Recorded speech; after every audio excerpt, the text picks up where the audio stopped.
Good morning, Mr. Lamelin. Could you tell us your outlook for 2014 on luxury goods?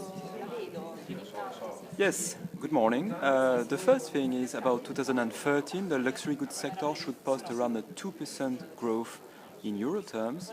However, expressed in local currency, the growth should be 6 to 7%, which is fairly in line with the long-term trends. The interesting factor we have seen this year is that the growth has been fairly balanced by geography, with both Europe, the US, Japan and Asia growing in the high single-digit range at constant currency.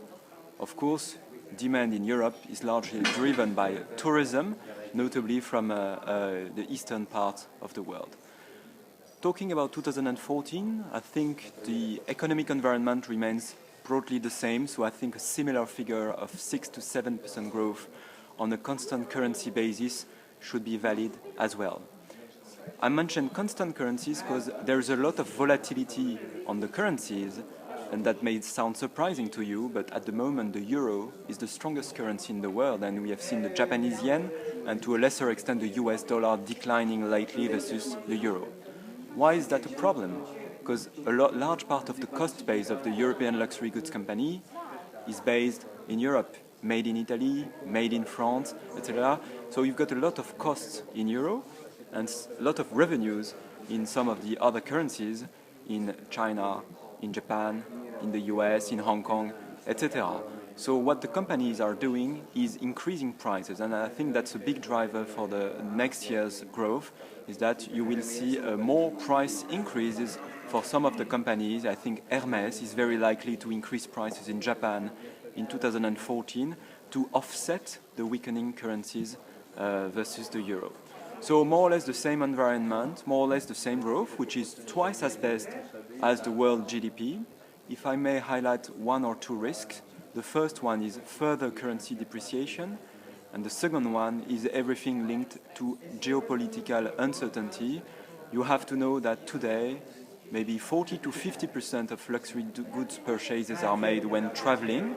So if there's any disruption to international travel, remember the swine flu, remember the Icelandic volcano, or any geopolitical event could lead to lower travel retail and as a result temporarily lower demand for luxury goods. But long term the factor seems to be very healthy. Okay, thank you. And could you please name some companies, some titles that you would suggest? Yes, sure. At Comgest we have three names in our largest European portfolio: Prada, Richemont from Switzerland, and Christian Dior in France. Maybe I'll say a few words about Prada, which is an Italian company, but as you know, it's listed in Hong Kong. What we like about this company is the fact that it's a very well-known brand.